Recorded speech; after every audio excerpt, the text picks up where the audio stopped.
ప్రాంతంలో అబుదాబిలో ప్రధాని మోదీ ప్రారంభించిన తొలి హిందూ దేవాలయం దగ్గర సందడి నెలకొంది. మార్చి 1 నుంచి ప్రజల సందర్శనార్థం ఆలయ అధికారులు అనుమతి ఇచ్చారు.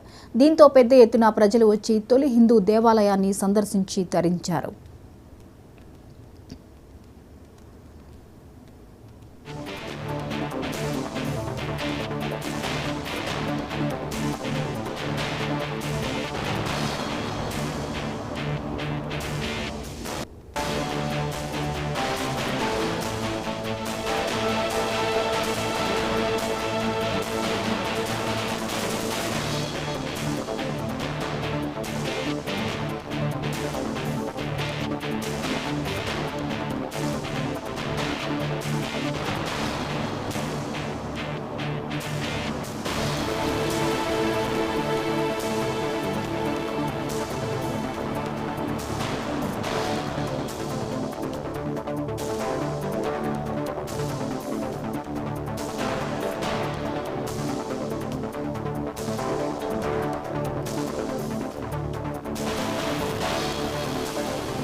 ఫిబ్రవరి 14న అబుదాబిలోని తొలి హిందూ దేవాలయాన్ని ప్రధాని మోదీ ప్రారంభించారు.